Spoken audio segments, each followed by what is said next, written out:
Funtanilla. Check it out.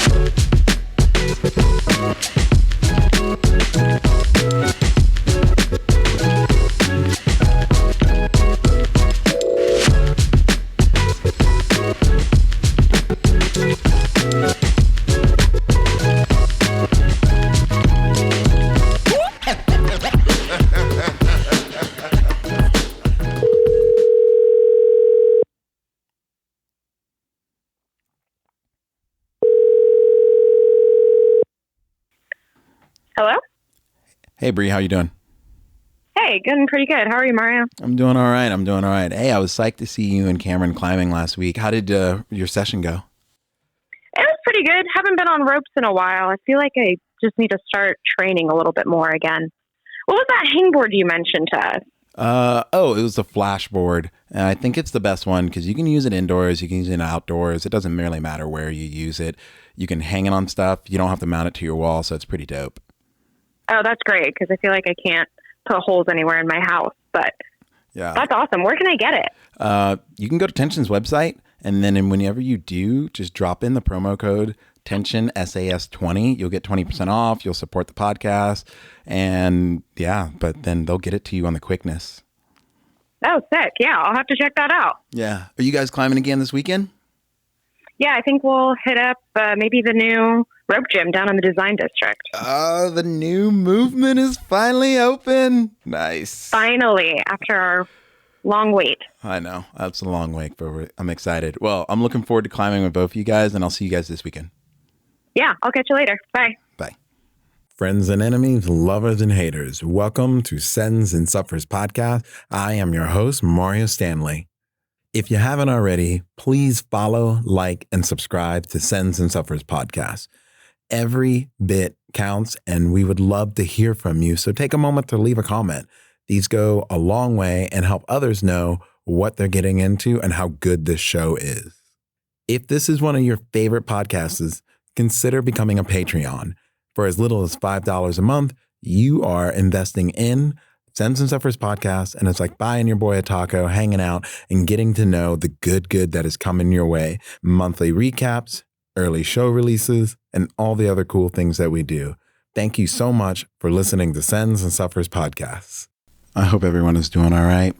This is the follow-up of last week's conversation, a farewell tribute to Summit Dallas, D-Rocks, a gym that I started my career in and definitely made the rock climber that you're listening to today. Enjoy the episode.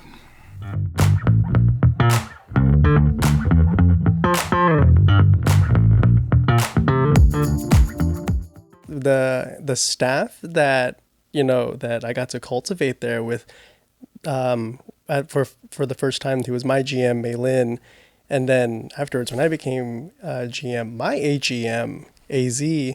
So with them to help me out, the staff that I got to hire and they hired and trained with me.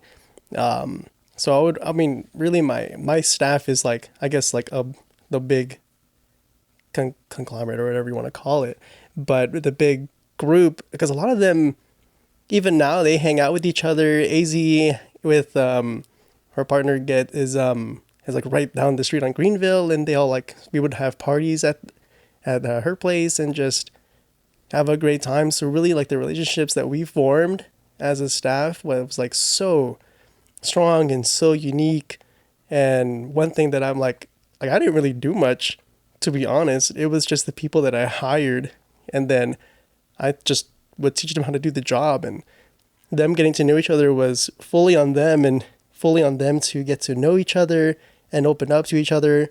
A lot of folks really I would say would rely on each other for emotional support as a friend, as a really deep friend there as a staff, because a lot of us there, some folks went through some tough times.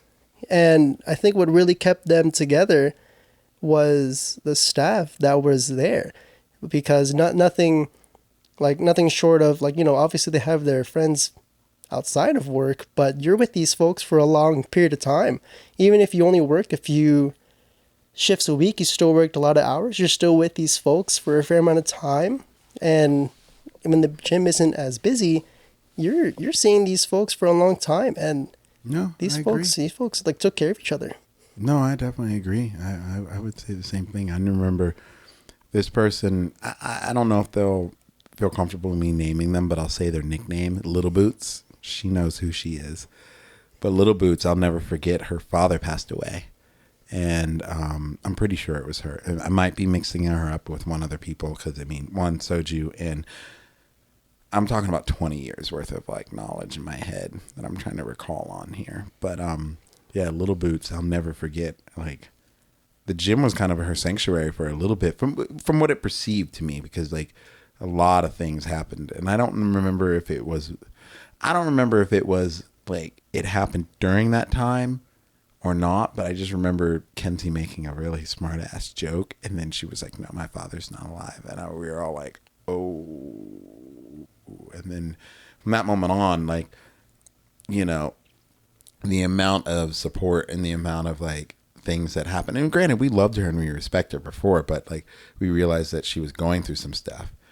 And in my opinion, you know, Little Boots is an integral part of this community. And once again, I don't think she would allow me to give her her real name, but she's a staple in the community, and a lot more people probably know her than anybody else realizes.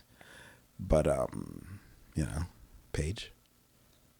Yeah, I mean, I don't know. I made a lot of really great relationships at the gym, and there was a period of time I had gotten divorced, and I didn't have anywhere to stay. For a while, I was staying at the gym, sleeping under big techs. Which I totally got asthma from sleeping at the gym because there was mold everywhere above big techs that they just like painted over. That's why you sleep inside the island. I lived in the gym for 3 months. I like there's a reason why you live inside the island. You would rather take the sawdust than the mold. Yeah, I just didn't like the hammock. I get it. I get it. But there's a reason why. Like, so little known fact. Once again, I don't know if this person will allow me to give out their name, so I'm gonna just be cool. But that upstairs area next to the hammock was actually an apartment. Oh. For someone, like straight up. They had like, so those lights that were installed in there, I installed those motion sensor lights for them. Oh. And they're on a switch. The switch isn't there anymore, but they could turn it off. But that person had a couch, a TV. They had like an Xbox 360. This kind of tells you how old it is. You know, and they would play games and they would live up there. And someone was literally straight up living there. There was a refrigerator, a microwave up there, about a whole area. And then the hammock, there was that part didn't. So where all those speaker boxes are, because the gym used to have those old speaker boxes that like should have been thrown away a long time ago. Prior to that, there was a bunch of panels laid down because there was a mattress up there, and someone was like straight up living there for months and months. I lived in the gym on and off for 3 months. You know, I'm not gonna lie. Back in my younger days, if I got a girlfriend, then you know it was great. I had another place to crash for a little bit. But then if it didn't work out, then I moved back into the gym.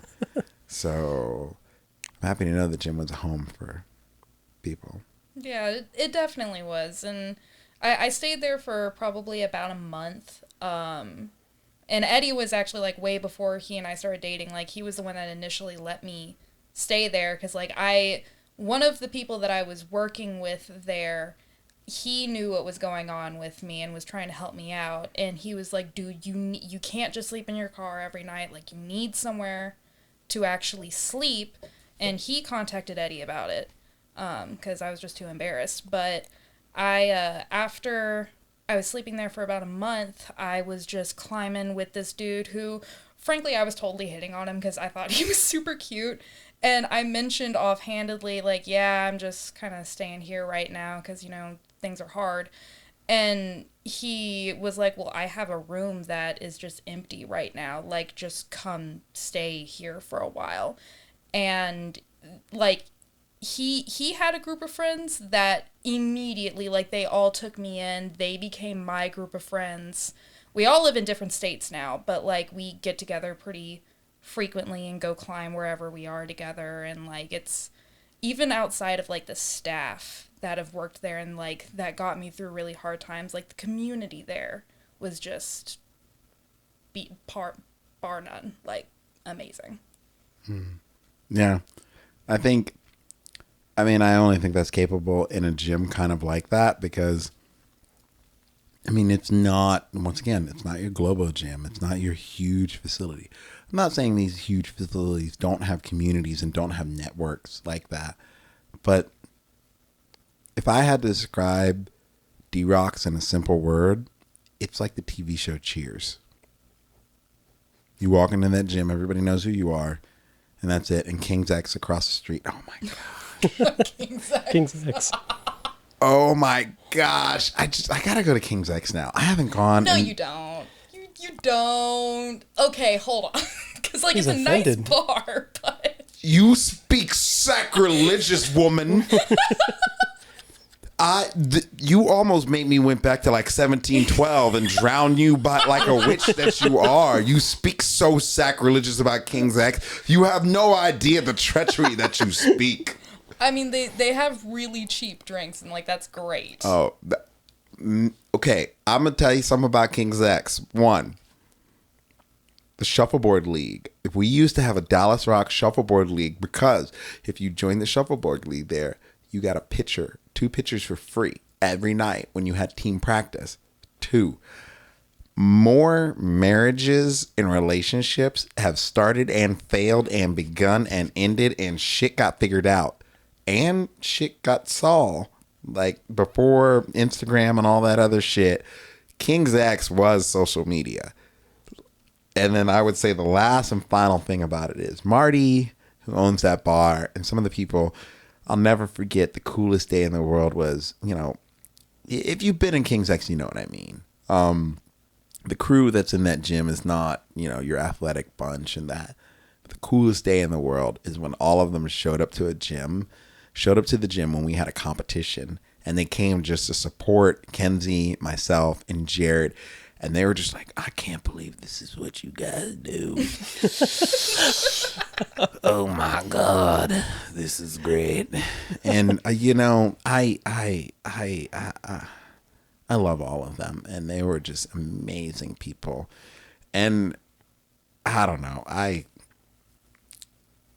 had a lot of broken heart nights in that gym, in that bar. I had a lot of broken heart nights in that bar. And I remember that bar, it was the only place in Dallas I had a running tab. Like they had my card on file and I had a running tab. But I get it. King's X is like, it's not your pretty glamorous bar, but Neither was Dallas. And I think that's why they were a perfect pair. It was a perfect pair. Oh man. The Ethiopian place next to it too is pretty dope. I never tried that place, but we would go to they just changed the name, but Thai to Go.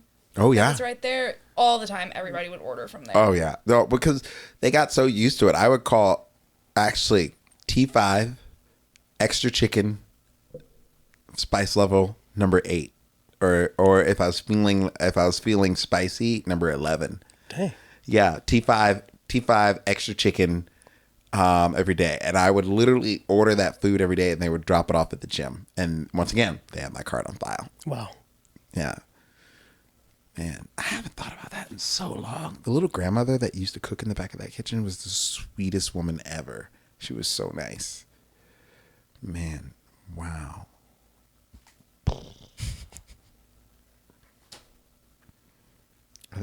What did they change their name to?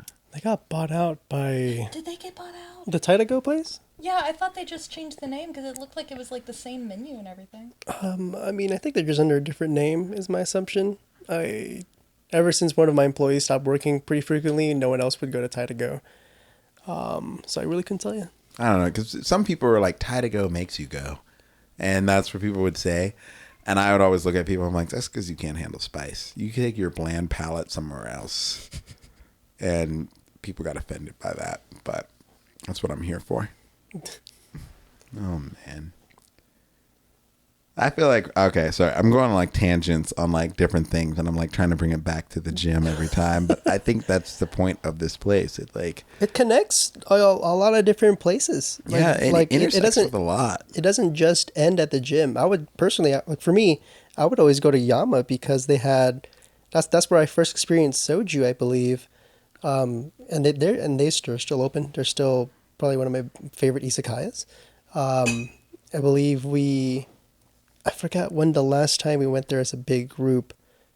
But when we were there were these, in Korean, they're called aljuma, which is like your older, like your grandmas, or your aunties. But they would just like come in and they would offer shots to folks. And we were just like, we don't even know y'all. But I mean, I guess this is the area that this attracts, right? Where like, man, I think that's just that neighborhood. Like that whole neighborhood was it was mostly minorities, immigrants, like that whole neighborhood. Like everything from like Yaya, no, like not Yaya. What's that quote unquote crazy? You know where O'Reilly's is right up the street? Yes. The wannabe nice restaurant that's right next to there. The Italian place? Yeah. Oh man. It used to be on the corner next to the hair salon. Oh. And they moved over there. And then a guy named Alex who owned that restaurant, who was a pilot who did skydiving and base jumping in Canada, was the guy who owned that. He was also one of the executive chefs. Oh, wow. Yeah. And then Will Brock and I taught him how to trad climb. And then he went all over the world and started base jumping at other places. But like, dude, that whole community is like that. Like, I don't know. Like, maybe it's a good thing and a bad thing. I don't know how I feel about this, but I'm just gonna roll with it. Gyms are built in. Most gyms are, except for Plano and Grapevine, realistically that I know of. Most gyms have been built that I've seen. They take advantage of low income communities. Low socioeconomic communities or minority communities. And the biggest disservice that they do is they don't plug in to how warm and inviting those cultures are. They miss out on that. And I think most people miss out on that. And it isn't until you get that diverse culture in that gym and they feel comfortable exploring there. And then everyone else who goes to that gym normally is like, well, why would you ever go there? I'm like, these places are great. It's like the same thing. It's like, Tidago, King X, everywhere around that.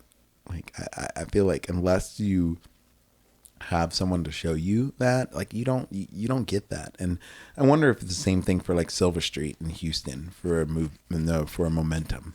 They're built in a community that's being gentrified, but at the same time, there's a lot of like real good gyms in that area. Food, culture, and different things. It might not be your cup of tea, but they've been there for decades, and there's a reason why.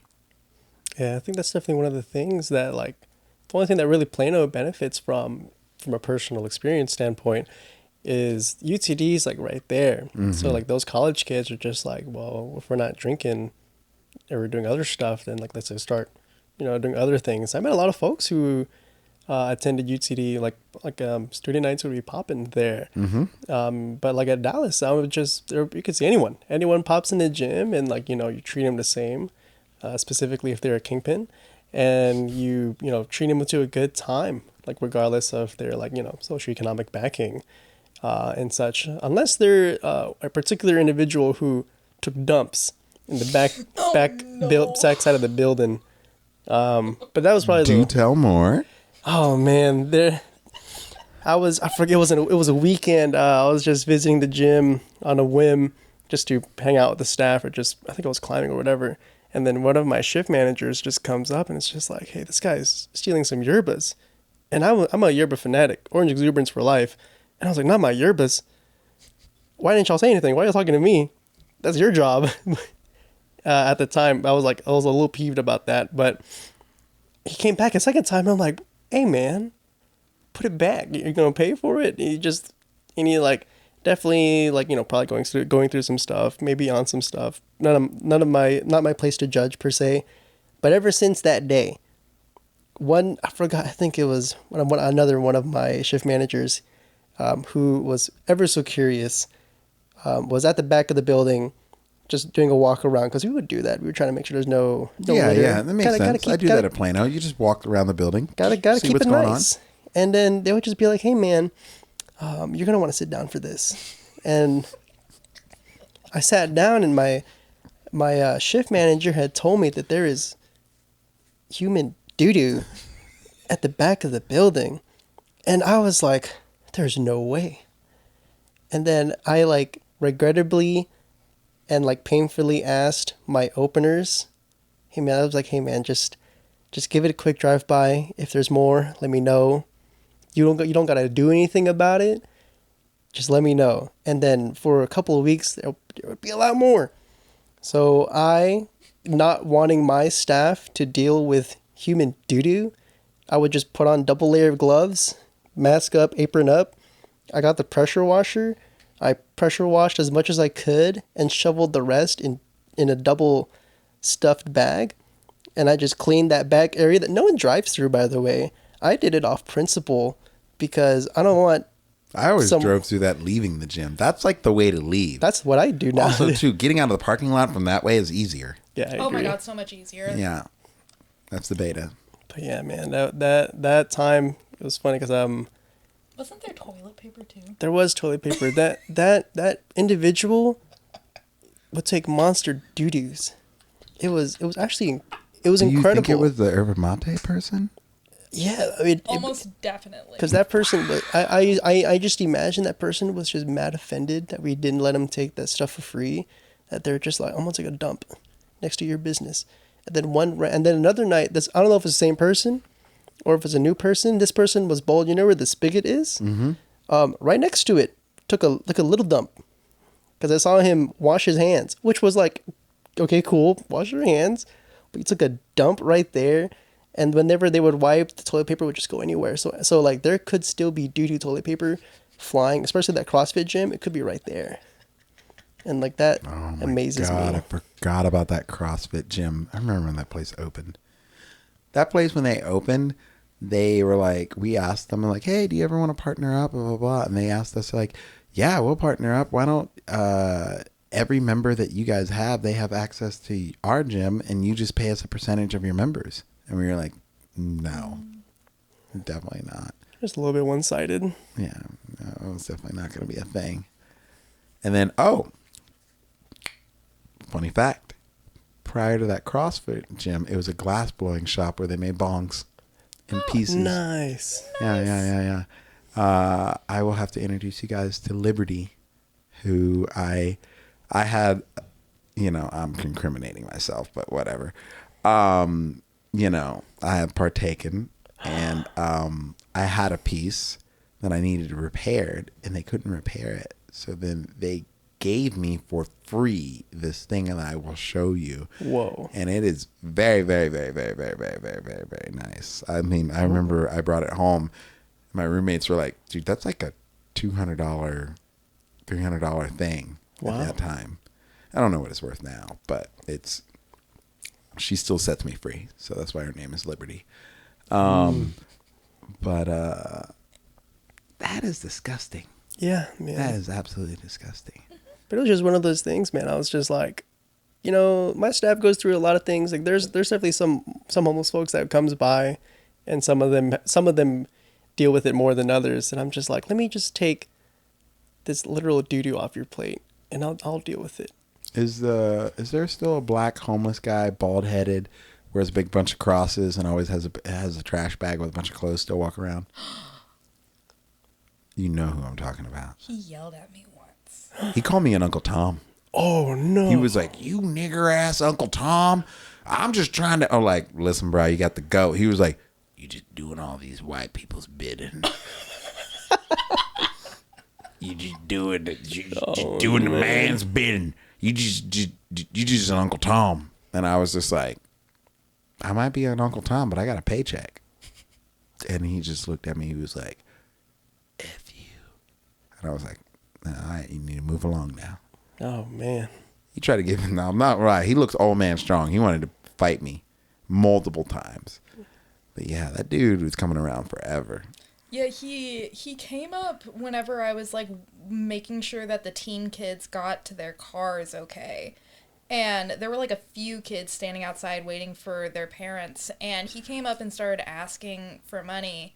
And I was like, "Nah, man, these are kids. Like, you cannot come over here asking kids for money. Like, that's a no-go, man." And he just started arguing with me, and then I was like, "Okay, have a good day. Goodbye." And he just walked off, kept yelling slurs and everything at me. It's great. Yeah. Wow. You know, it's sad. I mean, don't get me wrong. I'm very sad that that's a situation for him, but it also brings me a small sense of joy to know that there's still some consistency in the area. But at the same time, like, I remember we tried to like offer him some help, and I'll never forget. He was like, "I don't take freaking handouts," and we were like, "Didn't you just ask for money?" Like, this is the wildest thing. But at the same time, I think that's when we realized that like there was more going on than just being homeless. Like it's a much more complex situation going on. And yeah. Man. The stories of this gym live on. So I guess what is one thing that you all would hope that, how would you guys like to see the spirit of D-Rocks kind of like live on and grow and move forward or move into the other gyms? Is there any kind of thing? Because like obviously the gym didn't survive because it didn't have Walltopia walls or vertical solution walls. It didn't have that. I think if it would have had like modern day walls, it would still be around, but it didn't. And you know, it did look a little bit like an armpit. It was my armpit, Yeah. but it did look like an armpit. It was all of our armpits. Unified armpits. Armpits are sweating. I'm not gonna lie to you. Armpit hive mind. Yes. Oh my God. Did you guys work in there? Did you ever experience when the AC went out during the summer? Oh my God, that was the worst. You know, that's like a regular occurrence. Like it would always happen. Dude, Like, trying to manage camps with that and having parents yelling at me directly about it. Like, I can do anything to help the situation. oh my God. Yeah. That is like a decade-old problem. The only time it ever got fixed is we had a member who was an air conditioning person, and they would go into the gym and they would put this special acid in it that would eat up all the crud. You would tell me about that, actually. Yeah. And they would do that, and they would do it once every, I think his name was Isaac, and his mom used to work at the gym. No, his mom climbed at the gym, and he would do that. And as long as he did that, we gave him free memberships. And that was the only, for those 3 years, it was the only time the AC ever worked at the gym. Yeah. The most recent time in 2022, it was actually like probably my like least favorite part about working at that time was both of the main HVAC units. So you have your RTU1 and your RTU2. One unit went out, and it was actually a big thing. It was because there's like this wire was straight up burnt, and it had to be replaced. So it wasn't like a simple fix. And then eventually the second one went out. That one ended up being a fuse replacement, super quick. We contacted this one company, and it was for an entire month. I think this was when we reached record levels of heat in 2022, and we had an entire month where it was just hot as hell outdoors as it was indoors. Mm-hmm. We definitely lost a lot of members at that time, just because of how long it took, which was like one of like the biggest like things that I think that, you know, Summit did as a mistake, because it really just did a disservice to people, especially whenever, you know, Movement opened up their gym in the hill. Yeah. Because they were like, well, I'm going to go to where there's AC. And I was like, I respect that. And I'm trying to do my job, trying to get them to get there. I'm like, I was like, all right, this is the quote. This is how much they're quoting us. We can get it going in a week or 2 weeks. And they would ask me to get the price down. And I'm like, how do I do that? I'm like, that's not what y'all hired me for. And not to haggle. And I was like, I don't know how to haggle. And I was like, I didn't know HVAC prices it was electrical problem actually.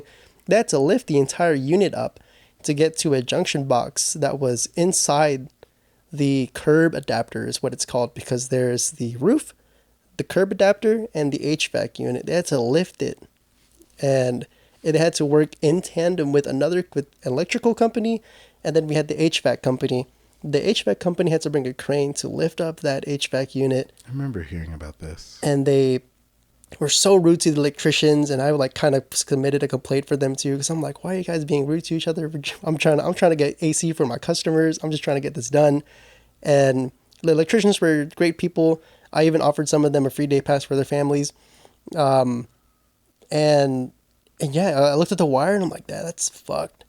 And I was like, and even recently when we were doing demobilization, it was hot outside, but inside, as soon as we walked in, I'm like, dang, the AC is great. So it was one of those tragic things. Whenever we did close down, I'm like, I was looking forward to that, because I even gave them a quote of what was it, the sun blocking film. What is that called?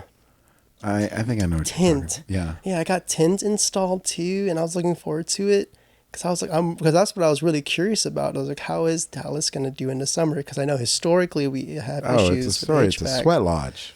And I was like, I think 2023 is our year where we're not going to have an issue, because I think I did my due diligence, and like I was like, hey.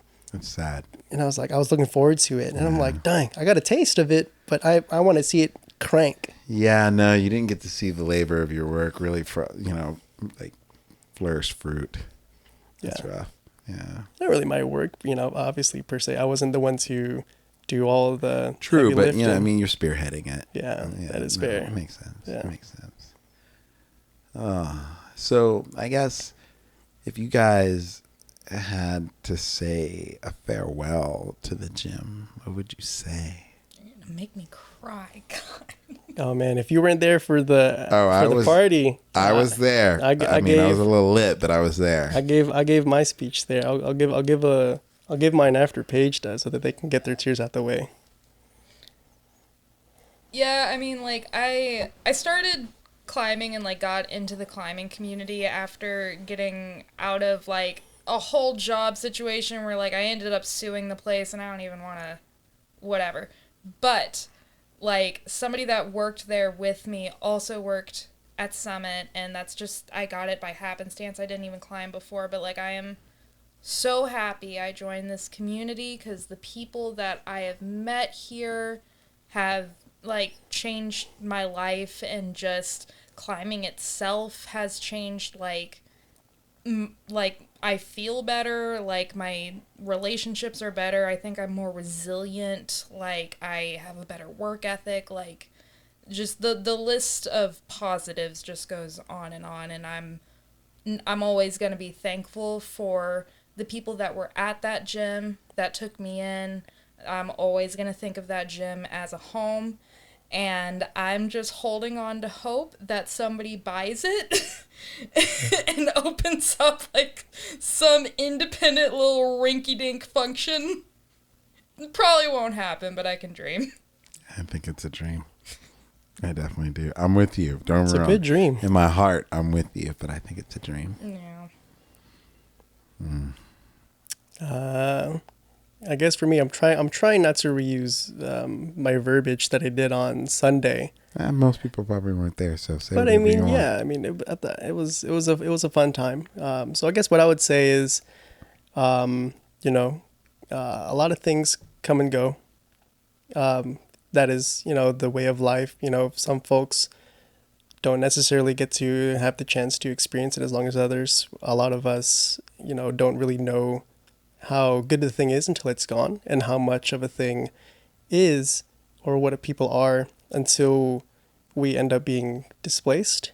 A lot of the folks that I was there with, I spent, a good 2 years with, developing my skills as a manager, but also as a person, of just, having these people come around.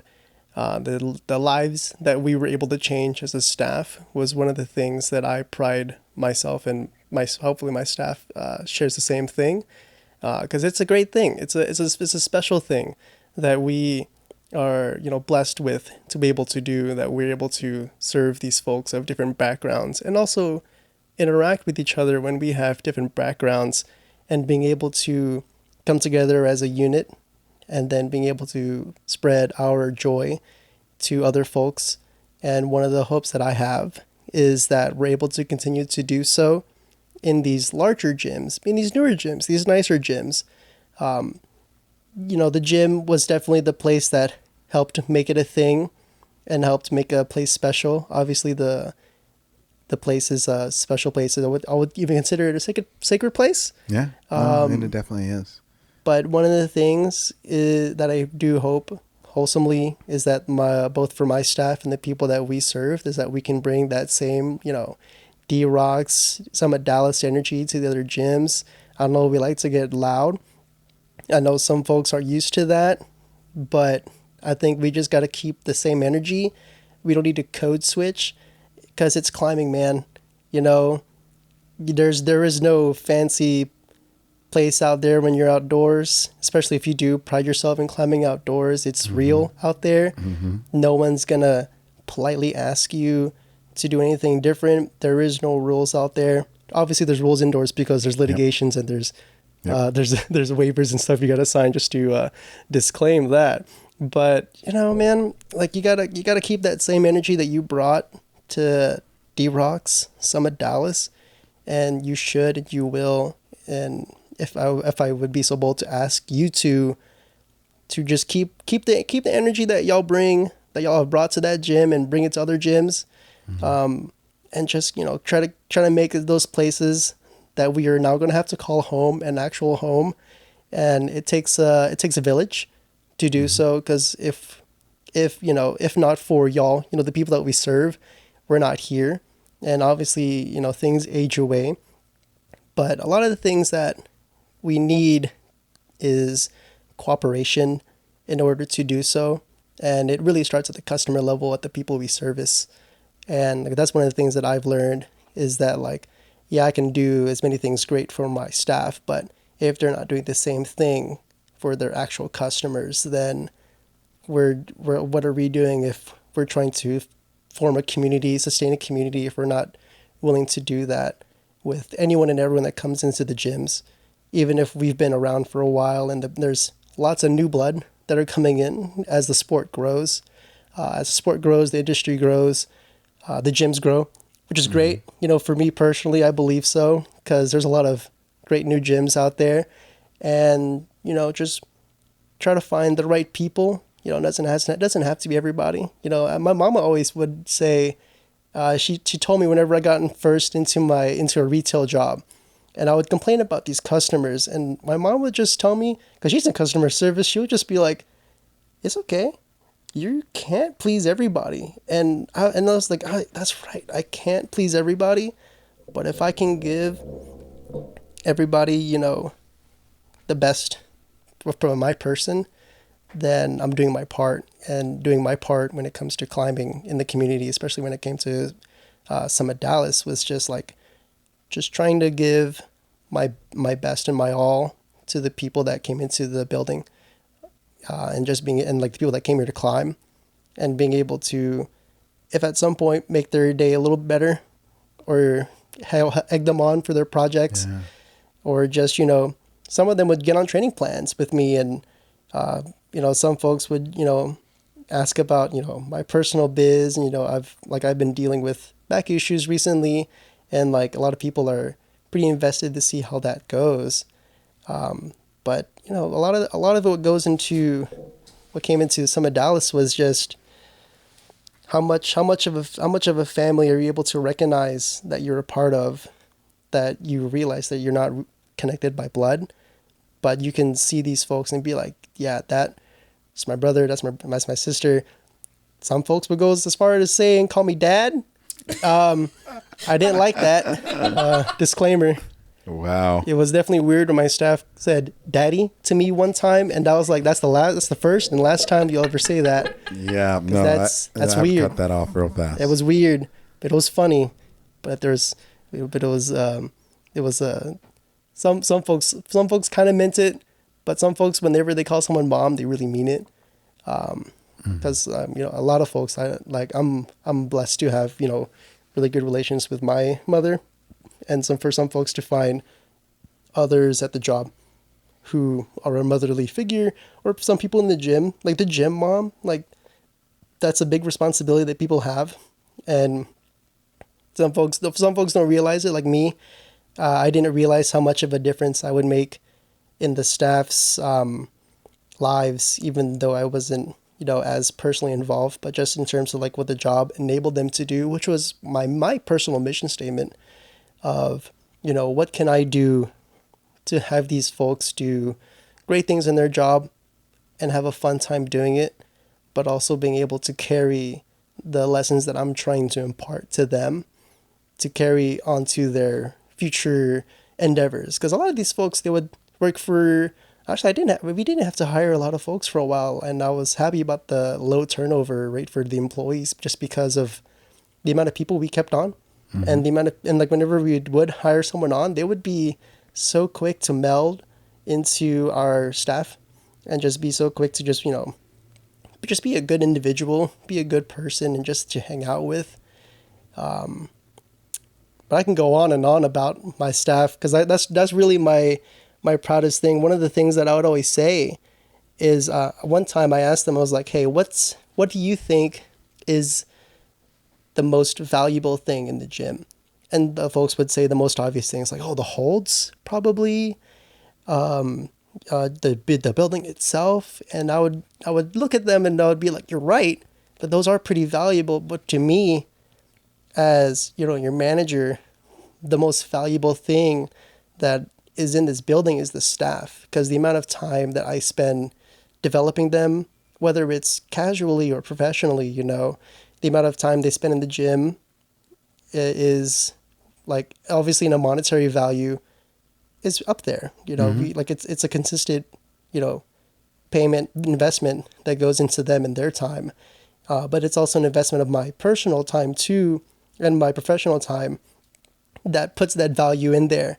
And they're the first thing that people see. Yeah, people can see these tall walls in Plano, but the first thing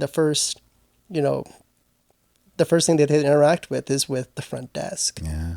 And that to me is like what's most valuable. And honestly, that makes or breaks a community. Oh, so much. Is if you have a bad interaction with the front desk person, which it happens. You know, let's be real.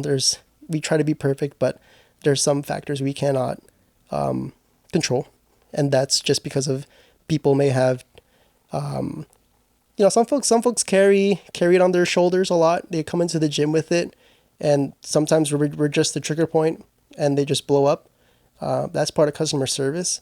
But you know, that's like a, you know, a catastrophic example.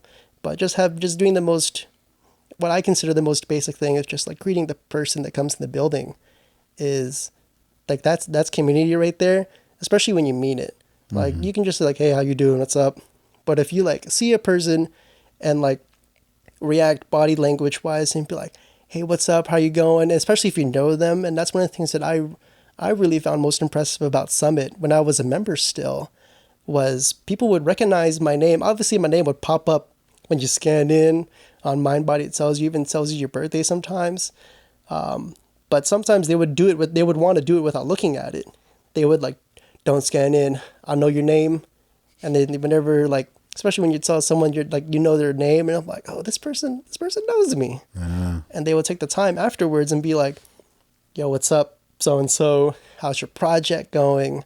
And like that's that's why I find the front desk staff at any gym like the most expensive, the most valuable thing that we should like invest in the most in the community, because I find them to be the bridges for a lot of folks. There's a lot of folks that I've you know, connected with, especially when we came back during a lockdown. Folks were scared to talk to each other. Yeah, it was an anxious time, and I would be like, it was when we were still open to like 2 a.m. or something, if you remember that time. Hated it personally. I was a student at that time. I was trying to do calculus at 3 a.m., which was never fun. I say now, but man, yeah, just like spending the time to chat with them, obviously you still need to be at the desk at a certain point, but if you have the time, that I would probably say to like most, if not all managers, is like, if you have the time, like you need to send your staff to chat with folks, because especially those loners, sometimes they got earbuds on. Yeah, And no, you respect the respect the privacy. earbuds, right? But sometimes people do want to go out there to put themselves out there and chat with folks, and they just need that little bit of push. And I've definitely tried and successfully done that and melded myself with other folks, because I was an introvert when I first started climbing. I would only climb with my friend Peter, and it would just be me and him, and no one else existed.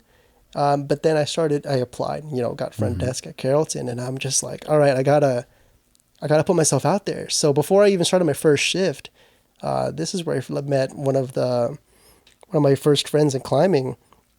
But I would just be like, hey, hello, my name's Eddie. Are y'all climbing this? Like, what, y'all know how to do this? I would be so awkward, and it was just like, how do I talk to people nowadays? I mean, you know me. Yeah, I know. It's different now. Now it's just like I'll chime up a conversation, no problem. But man, Did you work at Carrollton all the way until the like air conditioning ripped off? yeah. So actually, a fun story about that. That the HVAC getting demolished by the tornado is synonymous with the day I got LEED certified at Old Grapevine. So I don't know if it's on. Surely it must be on file nowadays. But that day I got LEED certified was the day Carrollton got destroyed. I was in Grapevine. I got LEED certified. It was great. I was super sick for some reason. I got like the stomach bug, but I still passed for some reason because I had a great teacher. And we were at a diner, and we saw it was like the one where the crane fell. I don't know if you remember that. Yes, I remember that. That Yeah. was a That time. was a big day. That was a lot. That wind shear that came through Dallas destroyed a lot of stuff.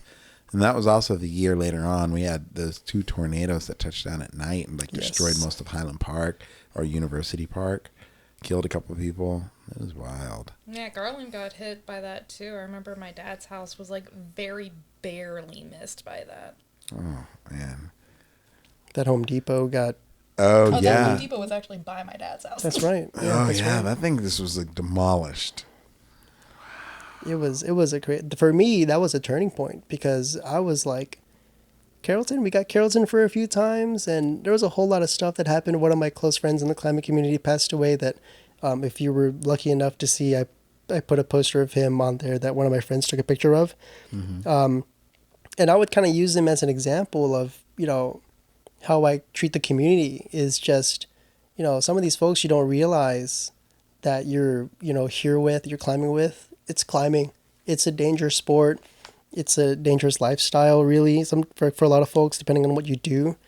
But you kind of have to appreciate the time that you spend with them, and being able to recognize that, just like the gym that has eventually passed on, like there's folks out there that it could be your last interaction because of one reason or another, but you have to be able to give them your best self, because you don't want to leave an interaction with a regret that you don't want to have.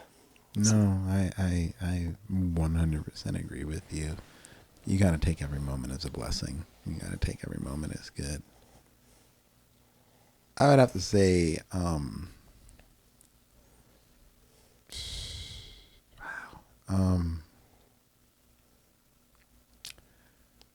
D-Rock's taught me how to be a Texan.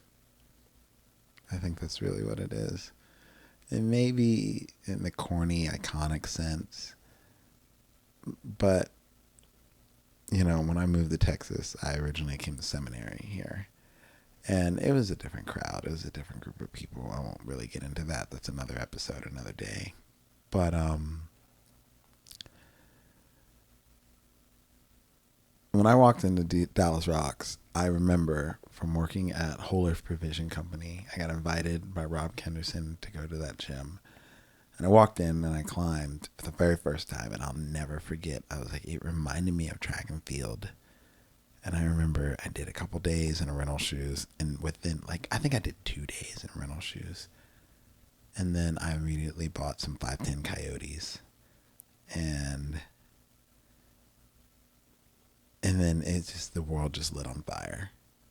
And if I have to say farewell to Dallas Rocks, which I do, we all do, I would say thank you for teaching me how to be a Texan, whether that's being a cowboy or whatever. But you taught me how to be the most loving, kind, hard ass that I can ever be. When I walked into that gym, I was someone. When I walked into that gym, I was someone who was going nowhere fast. And I think that at that time in my life, and that time of day and age, was the most dangerous thing for a young black man, because I really had no aspirations for anything. I was just happy that I didn't have kids out of wedlock, or didn't have, illegitimate children. I didn't have a prison record. I didn't have this. I didn't have that. But I really had nothing else. I had no desire to do anything else. And I'll never forget, I started climbing, and I went on my first climbing trip. And then I realized I can actually go places and do things outside of a realm, of a world, of a possibility, of a hinkling that I ever knew was available for anyone who looked like me or was me. And for the better part of 10 years, I never saw anybody who looked like me climbing, but I didn't care, because the community that I had really was just like, hey, listen, you're here, you're one of us. And it was probably one of the few times that a community saw me as a man of color, but they also knew that I identified as a rock climber. And it was just very powerful. Because it was also the first time I had really candid conversations with people about my life and who I'm from. It was the first time that people were just like, oh, where are you from? And I'd be like, oh, I grew up in this beautiful place called Manassas, Virginia. It was gorgeous. I went to the school and this and that. And anywhere else I've ever been, or anywhere else in Texas, is always like, oh, that's great. But people leaned in to know who I was. They leaned in to want to know me. And it honestly gave me a lot of compassion for people, and it helped me grow. I had my first adult heartbreak in that gym, falling in love with people. I met my ex-wife in that gym. I met my ex-wife actually in Carrollton, but our relationship grew at D-Rocks. I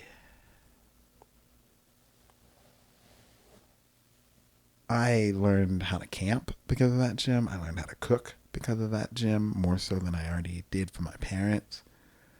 I cannot honestly, wholeheartedly say that gym did not affect every single aspect of my life. I was homeless. It gave me a place to live. I felt like I had lost my religion, and it gave me spirituality. It allowed the climbing community to do that. I would say that gym allowed the birth of a community that I have had a very honorable, small, big, whatever you want to call it, I've had the very strong privilege to contribute to for the last 20 years of my life. But I would have to simply put, the only way I know how to describe Dallas Rocks is it was my home. Single-handedly put, it was my home. It taught me how to be an adult, how to have a career. It forced me to grow in ways that I never thought was possible. I didn't even know was fathomable. I just didn't know. You don't know what you don't know. And I am forever blessed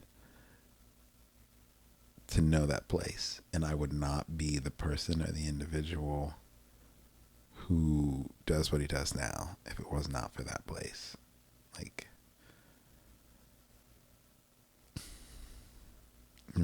Hell, I've married more people out of that gym, and I now coach people, children that I once coached them as adults. That's children. I coach children that are now adults, and their children are joining the program that I'm coaching still. And it's like mind boggling. I've run into people at airports who are like, someone was like, Coach Mario. And I was like in an airport in Vegas, and I was like, huh? And I've run into people. It's just, yeah, I don't know. I simply have to say thank you for allowing me to become the individual that I am today, because ultimately by that gym just existing and flourishing, the community that lived in it, because the building did nothing, the community did everything. The building was just an incubator. Absolutely. For the community. And I am beyond blessed to be able to be there. And so I say farewell. I say goodbye with sorrow in my heart, sadness in my soul. But I turn the page on a chapter that I think we all knew that was coming. And if I have to say anything to anybody, if that gym really meant as much as it did to all of us in this room, as it did to you listening to it, then I think you have a duty, as you said, Eddie, to take the spirit of that gym, the community, the hard-assness, the joy, the loud, the boisterous nature of all of it. You have a duty to take that spirit every single place you go and infuse that kind of happiness, infuse that kind of joy. Because if you don't, I believe you're truly tarnishing the memory of that. And I think that's really what that place was meant to be. Like, we all knew its days were numbered. And I think it spent the better part of its last days making sure that every one of us who were a part of it understand the responsibility and the joy that we have to give to the rest of our community. There will never be another D-Rocks. But this community will always and forever live on, because it has grown leaps and fold. Like, I remember we were bragging about how Dallas is the coolest community because we have 2,000 climbing members. And like, that was max between all the gyms. There was 2,000 members. That's a joke now. That is a joke. Thank God. So, there's not enough soju in the world. Did you run out? Dude, I've been out. I'm just like getting emotional. If people want to find you guys, follow you guys, just be a part of your journey, how can they do that? I mean, my Instagram is just my first and last name in a fun way. It's just Eddie Funtanilla. So EDDIE FUNVANILLA. That was my little nickname. One of my fellow students back in high school gave me. He just looked at me one day and just called me Fun Vanilla, and I was like, "You son of a bitch! I like that. That is mine now for the rest of my days." I'm so glad I didn't have to come up with my own nickname, Fun Vanilla. I mean, yeah, no, I'm into it. Yeah, I don't really do social media that much. I still have a Facebook that I mostly use because I'm actually ancient. But my Instagram that I barely post at is peach.tree98. And if you're one of my students listening to this, you don't get to call me Paige. My name is Miss Martinez. And you don't get to follow me on Instagram. I'm looking at you, Jonathan and Alex. Okay, thank you. Oh, wow. Wow. That was like on the name dropped them. Wow. I mean, is it weird for me to say that I recently checked my MySpace is still active? Oh, wow. I didn't even think the servers for that were still They up. still work. They still work. Oh, man. Well, I want to thank you, lovely people, for being here and coming over and, sharing your memories about this beautiful place that we love. And I think it's interesting. We really have, it's not truly 3 different generations of D-Rocks in the building, but we almost do. And I think it's like, it's wild. And I think it's a very magical thing to know that the through line, the consistent thread is the same, no matter what time and age and day you came into that gym. And I hope anyone listening to this, you feel the same. And if you don't, well, I feel sorry for you. But I got news for you. We are going to make sure that you have the opportunity to feel that. Now that movement owns everything, you bet your bottom dollar movement, we are bringing that DFW, D-Rocks ratchetness to everything. It is coming. The shenanigans. Yes. Yeah, as soon as my back problems are solved, it's back, literally. I just realized I did that. My fault. Oh, man. All right. I thank you guys, and I love you very much. Thank you.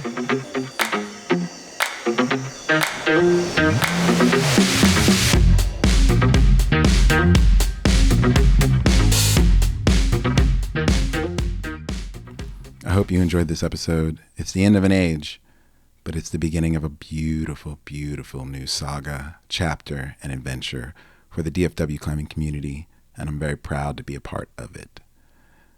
Thank you, and remember, if you're not suffering, you gotta ask yourself, are you really even sending at all? It ain't gonna be that sweet without a little bit of suffer. All right, I'm out. Audio.